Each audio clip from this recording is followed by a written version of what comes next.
Vamos a empezar, vamos a cambiar un poquito el orden de las charlas, vamos a dejar las dos de resonancia magnética y vamos a dejar la última de cáncer renal para que quede un poquito más coherente.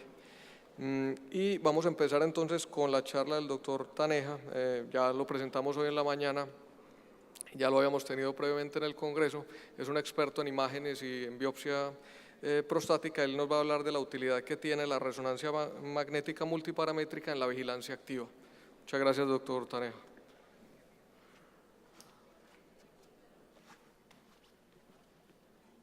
Thank you. So in this next talk, I'd like to share with you some of my thoughts on active surveillance, how we perform it in our program, and how MRI has influenced the way we think about surveillance, and particularly selecting men who are appropriate for surveillance. I have no disclosures. Active surveillance for low-risk prostate cancer has historically been underutilized in the United States. It's been growing in popularity, both among patients and physicians, largely because of data which demonstrates that not all men with low-grade or indolent prostate cancer will die from prostate cancer. Data from PIVOT and recent recommendations from the U.S. Preventive Services Task Force play into that idea. So often in our practice, patients come seeking surveillance, and we have to tell them if it's appropriate. There still remain concerns regarding risk, both in the community practice and among patients. And I think this is often fueled by panic that's created from the simple word cancer. The idea of telling patients about surveillance and educating them can be time-consumptive, and ultimately, very often patients choose to be treated when perhaps they don't need it.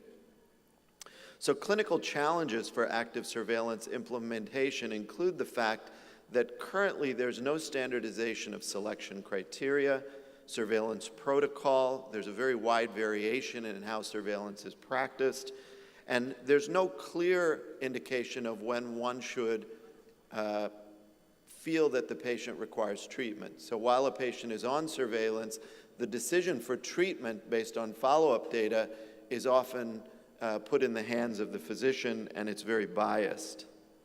There are a number of different programs that have employed active surveillance, and you can see looking at this table that the indications for surveillance vary widely in the literature. The majority of series utilize PSA cutoffs of less than 10, Gleason scores of 3+3, occasionally 3+4, and relatively few positive cores and low disease volume. If we look at outcomes of active surveillance in various published series, we can see that the prostate cancer-specific mortality is quite low. All-cause mortality is actually higher, meaning men are dying of other causes before they die of prostate cancer on surveillance, and that the rates of treatment in the early period vary, but generally speaking, about 20% of men require treatment within the first 2 years. Reasons for treatment are most often that we note histologic change, increase in grade, and on serial biopsy, increase in grade occurs typically about 20% of the time. The best data regarding the risk of occult high-grade disease comes from many series which look at men who would have qualified for surveillance but underwent radical prostatectomy. In our own institution, we evaluated this from a cohort of about 1,500 men. Those meeting the Johns Hopkins criteria for surveillance, when we look at their surgical pathology, we see that we upgrade about 45% of them, and about 13% of them had a dominant pattern 4 or 5. So the problem with surveillance is that early on there are a group of men who have higher risk disease than the biopsy demonstrates. Despite that, the clinical outcomes of surveillance are quite good. So if you look at the Toronto series, which has about 1,000 men on surveillance with a median follow-up of 6.5 years, by 15 years, the cancer-specific survival is about 94%. The overall metastatic progression rate over 15 years is only 3%. But in order to achieve that, about 50% of men require treatment along the way, and a number of them obviously require repetitive biopsy sampling. So we've asked the question of how can we improve upon the surveillance paradigm. This would include trying to determine better data up front about who needs treatment and who does not. This would allow us fewer biopsies and follow-up, and perhaps avoidance of follow-up biopsy altogether. Disease risk assessment is the name of the game in selecting who has features appropriate for surveillance. So if we look at traditional disease risk categories, we often segregate men into very low risk, meaning very low PSA density, low disease volume, low risk, or intermediate risk. There are a number of efforts to try and improve that risk stratification, some of which include biomarkers such as genomic tests. We are very interested in using MRI for this purpose and using MRI to improve biopsy techniques. There are a number of molecular tests available, and as I understand it, most of these are available in Colombia as well. In particular, in the United States, there have been 3 that have been utilized more frequently: the Oncotype DX, the Prolaris, and the Decipher test. And these generally evaluate comparable endpoints: the likelihood of adverse pathology on radical prostatectomy, 10-year rates of metastasis, or 10-year rates of mortality if the patient is not treated. The Oncotype is probably the most commonly utilized in the United States. It utilizes a 17-gene panel to look at characteristics of gene expression related to cell cycle and cell growth, and it predicts the likelihood of adverse pathology. More recently, Oncotype now includes in their reporting 5-year rates of metastasis and mortality. A typical slide that shows how this test is utilized is that if we look at groups of patients who are segregated at the time of diagnosis based upon NCCN criteria, when those patients undergo genomic testing, a subset of them will be resegregated. So among the patients with low risk, some become very low risk, some become intermediate risk. Among the very low risk, a few patients will go on to higher risk categories, and among the men who are intermediate risk, a few, will go down to low risk. Whether this influences practice is a harder question to answer. Prolaris is a test that initially had some appeal because it was unique in that it was validated 31 genes, normalized to 15 housekeeping genes, and it was validated against survival.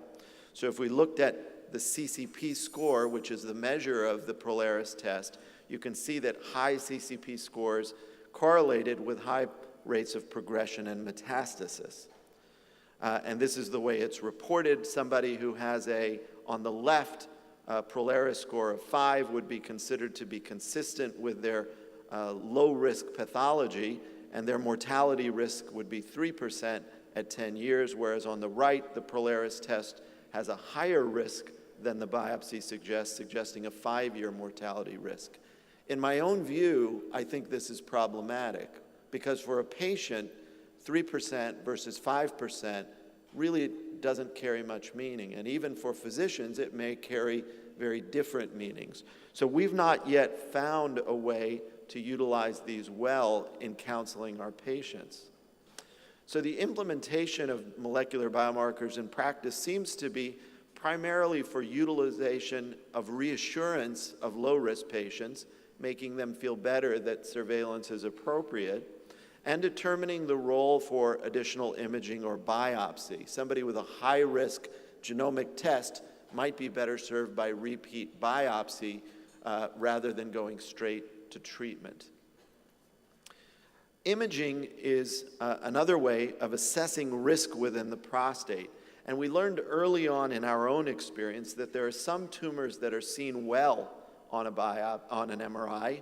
Here on the left, we see a tumor on the ADC map and the T2 weighted image, and some tumors fairly large in size that are not visualized at all. We evaluated the difference between tumors that were visible and those that were not, and what we determined morphologically was that, excuse me, I think I lost a slide here. Morphologically, tumors that were visible tended to have more solid tumor growth. The cells were more tightly packed together. They were more often Gleason score of 7 or greater. So we believe that tumors that are visible are more likely to be biologically aggressive, but as of yet, this is not validated. We know that MRI suspicion score and apparent diffusion coefficient are predictive of upgrade on risk stratification biopsy, progression while on surveillance, adverse pathology on prostatectomy, and biochemical relapse after prostatectomy, but they're not yet correlated with metastatic progression and prostate cancer death as the genomic biomarkers are. The correlation of ADC with grade is quite good, but the confidence intervals are widely overlapping, and as such, it makes it very difficult for us to utilize ADC purely to dictate treatment or no treatment.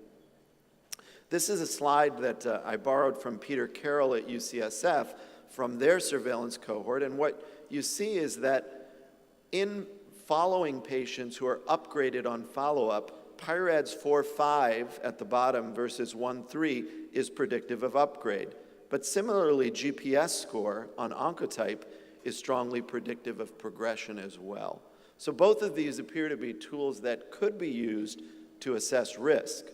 My own feeling is that MRI's merit is that it can direct and improve the biopsy if it's needed. So if we see a suspicious area, we can target it. It allows us concrete, tangible data, which to me, in my experience, is more meaningful to the patient. But it is highly dependent on radiologist experience. Genomics is correlated well with long-term outcomes, but interpreting the risk for the patient is very difficult. So how do we integrate MRI fusion biopsy in our practice? Well, again, with the goal of trying to attain better data up front and fewer biopsies in follow-up, when men come to us with low-risk disease detected on a 12-core, we do a follow-up ultrasound fusion biopsy and systematic biopsy. And when we do this, we upgrade about a third of the patients, a third stay concordant, and the remainder have no cancer. That upgrade predominantly comes from the MRI targeted biopsy, but a subset comes from the systematic biopsy as well, suggesting the follow-up biopsy requires both. Of these men in follow-up, about a third undergo definitive treatment, while about 60%, just under 2/3, will end up remaining on surveillance. Regardless of how we define upgrade, the fusion biopsy provides more evidence of upgrade and better risk stratification than a standard 12-core biopsy at baseline. The likelihood of upgrade when a patient comes to us is strongly predicted by the PIRAD score. And you can see here that men with PIRAD 1 and 2 are rarely upgraded, while those who have PIRAD 5 are almost always upgraded. If we look at the upgrade to greater than Gleason 4+3, it's most predominant in PIRAD scores of 3, 4, and 5. The likelihood of remaining on surveillance correlates strongly with PIRADs as well. So if somebody comes to me with a Gleason score of 3+3 on a 12-core biopsy, and he shows me an MRI that has a PIRAD 5, I can tell him there's a very low likelihood he will remain on surveillance, and he has the option of skipping the repeat biopsy and going on to treatment. So how do we use it to dictate our clinical approach? If someone is PIRAD 1 or 2, we'll often defer a repeat biopsy and do active surveillance with perhaps delayed repeat biopsy a year later. Somebody who's PIRAD 3 or 4, we take them on to an immediate fusion biopsy and systematic sampling, and we carry out their management dependent on the findings of that biopsy. Somebody who's PIRADS 5, I would usually advise them treatment. If they refuse, a biopsy could be done, and we would counsel them that it's likely they will go on to needing treatment. So my current surveillance protocol is to do a combined baseline risk stratification biopsy using the criteria I showed you. If they're low risk by criteria of Gleason score of 6 and maximal cancer core length of 6 millimeters, we then put them on surveillance. Higher Gleason scores are acceptable for older men. We then follow them every 6 months with PSA, once annually with MRI, and we repeat a combined biopsy at year 1 If low risk, we don't rebiopsy them again till year 6, but we follow them yearly with MRI. For-cause biopsies are, of course, used along the way if there's progression in the MRI.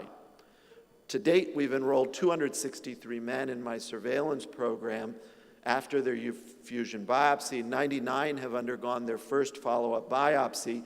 We see MRI progression in 15%, stable MRI in 60%, regression in 28%, and an average PSA velocity of 0.66.